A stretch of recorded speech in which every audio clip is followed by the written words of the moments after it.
आज हम लोग इकोलॉजी एंड इन्वायरमेंट का टॉपिक पढ़ने वाले हैं। हम वाटर पोल्यूशन पढ़ रहे थे। इससे पहले हमने यूट्रोफिकेशन बताया था, तुम लोग को ठीक से याद है तो उसी का सीरीज़ है। आज हम लोग पूरी तरीके से क्लास में देखेंगे कोरल रीफ्स क्या होता है। बात समझे? कोरल रीफ्स, देखो कोरल रीफ्स ये क्या है एक्चुअली, लगता तो है हमें कि प्लांट्स है या दूसरे माइक्रो ऑर्गेनिज्म है, तो ऐसा नहीं है, ये एनिमल्स है। और इसका बड़ा ही सिम्बायोटिक रिलेशन होता है तुम्हारा एल्गी ज़ूजेनथेलिया उसके साथ होता है। और कैसे दोनों एक दूसरे से शेयर करते हैं, रिलेशन दोनों का सिम्बायोटिक रिलेशन होता है। याद करो इन्वायरमेंट का फर्स्ट चैप्टर सेकंड चैप्टर में हमने बताया था कि इंटरेक्शन एक स्पीसीज़ के दूसरे स्पीसीज़ के साथ कैसा कैसा इंटरेक्शन हो सकता है, और उसमें हमने सिम्बायोटिक रिलेशन के बारे में बताया था। यानी कि एक स्पीसीज़ कुछ हो गया तो दूसरे स्पीसीज़ को उसका इम्पैक्ट होगा। यानी कि रिलेशन क्या है, सिम्बायोटिक है। एक टीचर और एक स्टूडेंट का रिलेशन कैसा है, सिम्बायोटिक है। टीचर नहीं है तो स्टूडेंट बेकार है, स्टूडेंट नहीं है तो टीचर बेकार है, तो सिम्बायोटिक रिलेशन है। तो बिल्कुल ज़ूजेनथेलिया और कोरल रीफ्स का भी रिलेशन ऐसा ही कुछ है। बात समझे? तो आज क्लास में यही केंद्रित रहेगा। ये जेली फिश की तरह है, तो नहीं, ये जेली फिश की तरह लगता है देखने में। तो देखो कोरल रीफ्स ये colonies of individual animals called polyps, यानी कि ये कोरल पॉलिप्स है। देखो होता क्या है, देखो सुनते जाना, इससे ज़्यादा मैं तुमको बताऊंगा, सुनते जाना कि वाटर में जो है, वाटर में बहुत सारे कैल्शियम आयंस पाए जाते हैं। बात समझे? कैल्शियम आयन से क्या करता है, ये जो पॉलिप्स है, जो कोरल पॉलिप्स भी कहते हो, ये कोरल पॉलिप्स क्या करता है, उससे आयंस डिराइव करता है, कैल्शियम आयन डिराइव करता है, और बाद में अपना स्ट्रक्चर बनाता है, कैल्शियम कार्बोनेट वाला स्ट्रक्चर बनाता है। जैसे हमारे बॉडी में, जैसे ये देखो दांत देखो, कैल्शियम कार्बोनेट का है। स्केलेटन क्या है, कैल्शियम का बना हुआ चीज़ होता है। बात समझे? मजबूती कैसे आता है, कैल्शियम से आता है। तो ये कैल्शियम मिल कैसे रहा है वाटर बॉडी में, कैल्शियम आयन से मिल रहा है। बात समझे? और ये क्या होता है, ओवर द पीरियड एक पॉलिप दूसरे पॉलिप से अटैच हो जाता है और एक लंबा बैरियर बना लेता है, और वही जाकर भव्य रूप जाकर बन जाता है तुम्हारा ग्रेट बैरियर रीफ। बात समझे? ये जेली फिश की तरह होता है, एकदम फिश का, इसलिए एनिमल्स एक तरह से, ठीक है, रिलेटेड टू जेली फिश। तो देखो क्या कहा जा रहा है, कोरल रीफ्स क्या है, colonies of individual animals, colonies है, समझे ना, ओवर द पीरियड सब अटैच हुआ है तब जाके एक स्ट्रक्चर बना है। ये क्या है, कॉलोनीज ऑफ इंडिविजुअल एनिमल, इसी को कहते हैं हम लोग पॉलिप्स या कोरल पॉलिप्स, और बहुत ही जेलीफिश से क्लोजली एसोसिएटेड है, स्ट्रक्चर वैसा दिखता है। और सिंगल कोरल पॉलिप में भी अ लार्ज ऐसे सॉस कह रहा है कि बहुत भव्य भी हो सकता है, बहुत बड़ा भी हो सकता है, और बहुत पिन वाला भी हो सकता है, बहुत छोटा भी हो सकता है। बात समझे? देखो हाँ, देखने में तुमको भले ही लगे कि कोरल पॉलिप्स लगेगा तुमको एक रॉक्स या प्लांट्स की तरह है, मगर होता नहीं है जी, ये एनिमल्स है। ठीक है, तुमको देखने में लगता है कि ये रॉक्स का स्ट्रक्चर है, तुमको देखने में लगेगा कि वो प्लांट्स है क्या, क्योंकि अलगी इसके ऊपर है तो प्लांट कह देता है कई लोग, नहीं, ये एनिमल्स है। और ताजुब की बात यह कि कोरल रीफ्स क्या है, रेन फॉरेस्ट ऑफ ओशंस है। जैसे ब्राज़ील का हम जो ट्रॉपिकल रेन फॉरेस्ट देखते हैं ना, टेरिस्टोरियल में हम ब्राज़ील का अमेज़न फॉरेस्ट का बात करते हैं, ये ट्रॉपिकल रेन फॉरेस्ट है। On the similar line coral reefs जो ओशन के अंदर रेन फॉरेस्ट है, क्यों? क्योंकि ये बहुत सारे स्पीसीज़ को ये सपोर्ट करता है। हमने देखा है ट्रॉपिकल रेन फॉरेस्ट में जो टेरिस्टोरियल का है, कितना ज़्यादा वहाँ पे फौना और फ्लोरा का तुम्हारा डाइवर्सिटी है। ऑन द सिमिलर लाइन इसका भी बहुत सारा डाइवर्सिटी है, समझ में आ रहा है?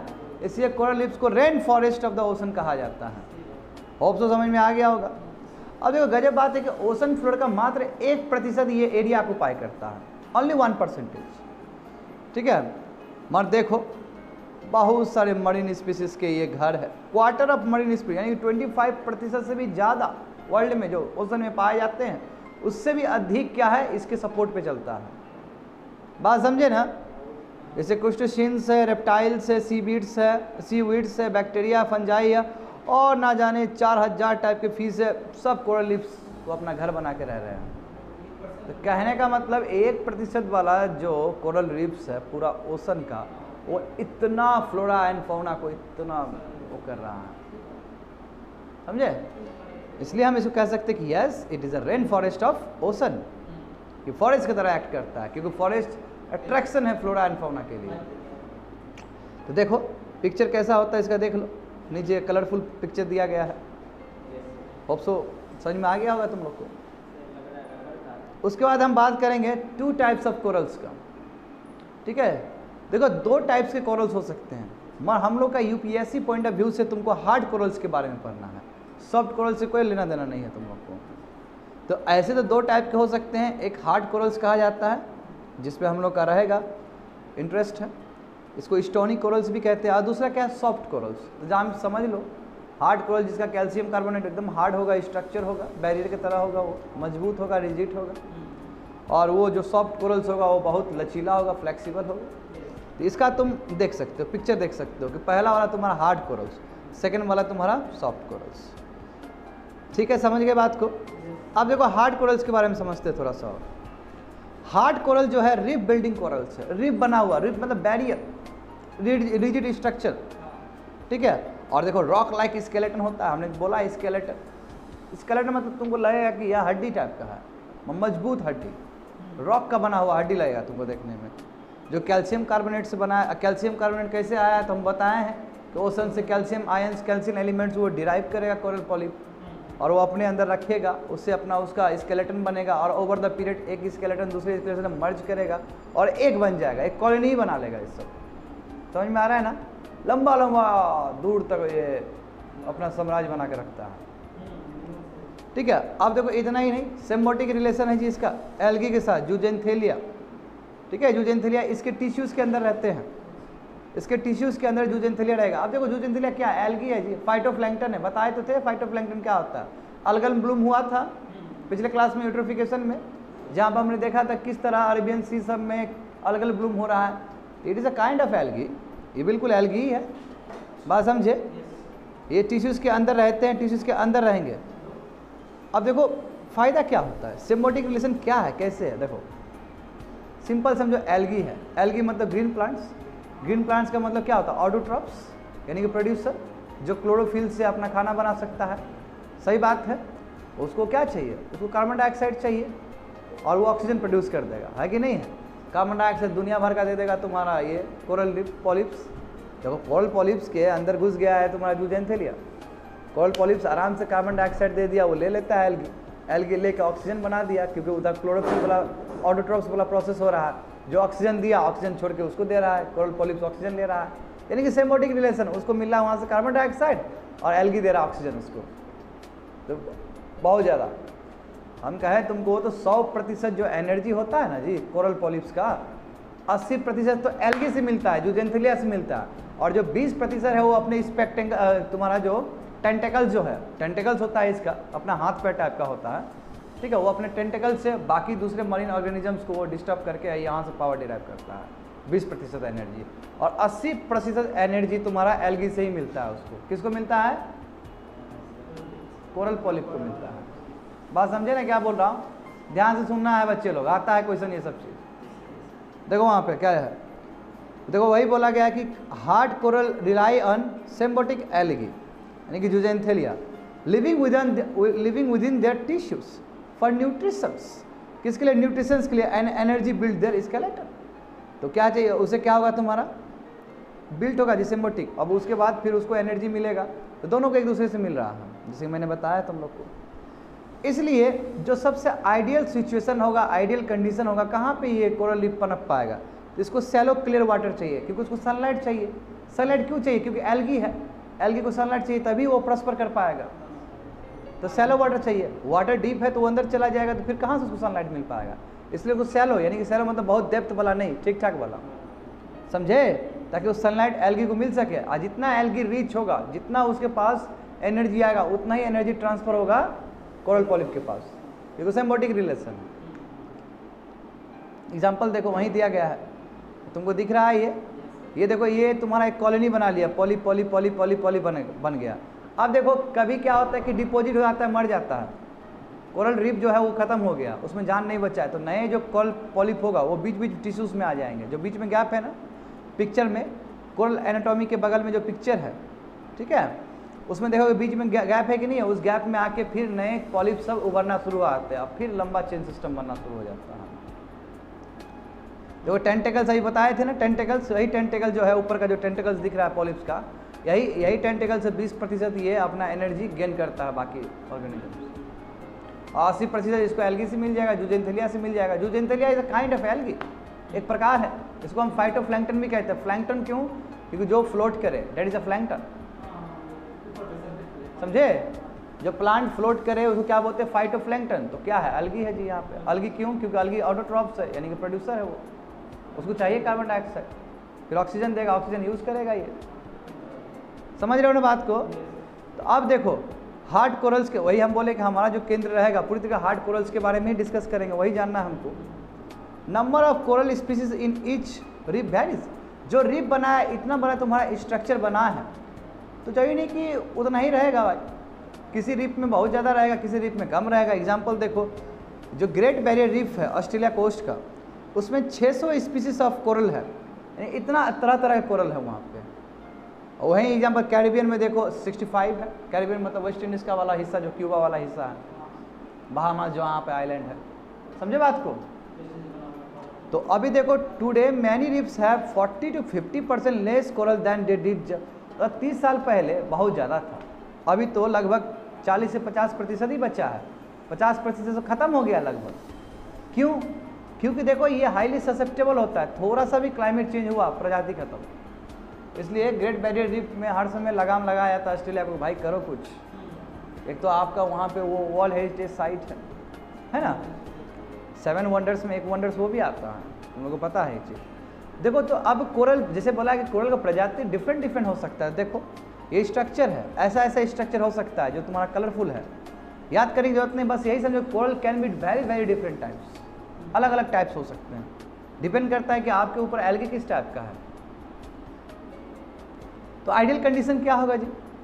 सबसे बेस्ट कंडीशन जहाँ पे कोरल रीफ्स का उदय होगा, ग्रोथ होगा। बहुत ज़रूरी है यूपीएससी के लिए जानना कि क्या आइडियल कंडीशन है और क्यों।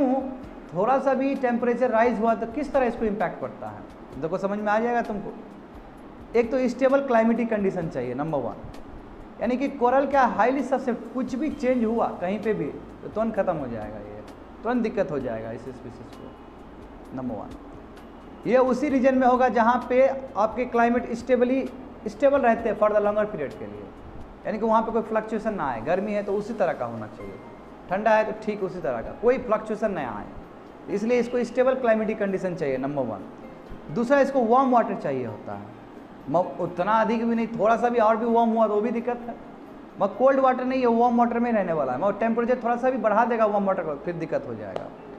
तो वही कह रहा है कि देखो वार्म वाटर में यानी कि ट्रॉपिकल वाटर्स 30 डिग्री नॉर्थ से लेकर 30 डिग्री साउथ तक, यानी कि ट्रॉपिकल जोन और थोड़ा सब ट्रॉपिकल जोन भी, क्योंकि 23 डिग्री नॉर्थ से ऊपर जाओगे सब ट्रॉपिकल रीजन आ जाता है, चाहे नॉर्थ का बात करो चाहे साउथ का बात करो। तो 30 डिग्री नॉर्थ और 30 डिग्री साउथ का सबसे बेस्ट कंडीशन है जहाँ पे कोरल रीफ्स पनपता है। यहाँ पे भी तुम ऑस्ट्रेलिया में देख सकता है, वो 30 डिग्री के अंदर ही आएगा। बात समझे? तो temperature of water should be around 25 degree के आसपास होना चाहिए। देखो मिलेगा उसको 25 डिग्री के आसपास, बात सही, क्योंकि ट्रॉपिकल जोन में है। एनुअल जो टेम्परेचर रेंजेस होने चाहिए और जो डायनल होना चाहिए टेम्परेचर, उसमें वेरिएशन ज़्यादा नहीं आना चाहिए। एनुअल मतलब क्या है? सालों भर का, उसमें ज़्यादा फर्क नहीं आना चाहिए। जैसे इक्वेटर में देखो सदाबहार वही रहता है, ट्रॉपिक्स में भी सदाबहार वही रहता है। अभी कोल्डर रीजन में कभी पनप नहीं सकता ये कोल्डर रीजन में बहुत ज़्यादा वेरिएशन, बात समझ रहे हो ना। और डायनल यानी कि दिन और रात में ज़्यादा डिफरेंस ना हो टेम्परेचर का, ठीक है। एनुअल टेम्परेचर रेंजेस ज़्यादा ना हो, एकदम कम रहे डिफरेंस।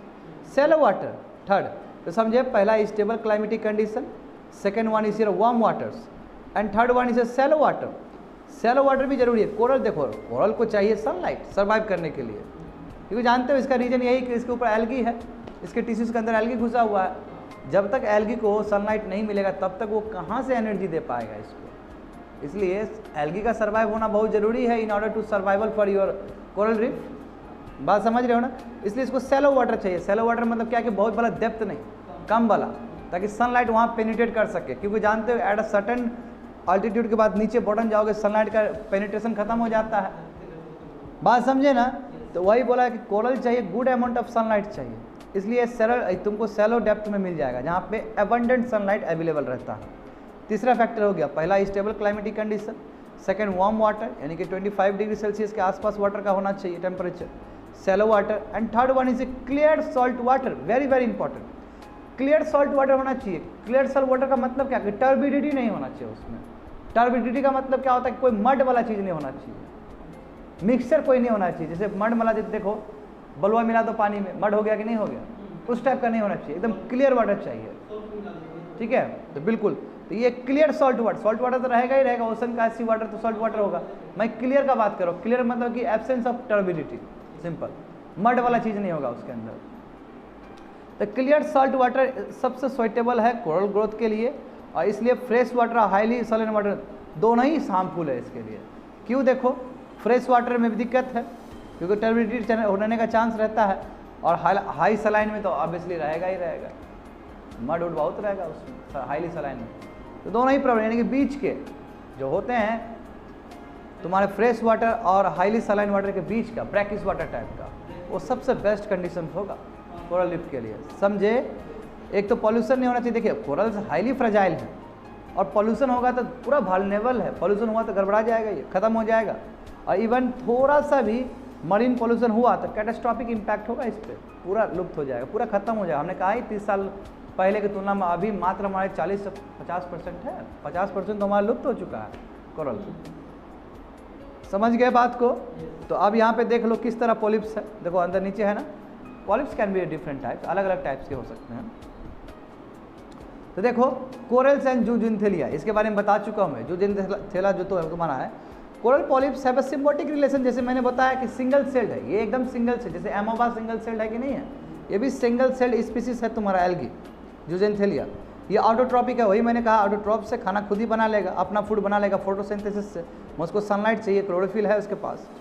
तो देखो zooxanthellae lives with in the tissues of coral polyp, वो उसके टिश्यूज के अंदर रहता है, एंड कैरीज आउट फोटोसिंथेसिस करेगा, and provides the coral polyp with food and energy, जो भी उसका आउटकम आएगा वो दे देगा उसको, और वहाँ से मजा लेगा वो।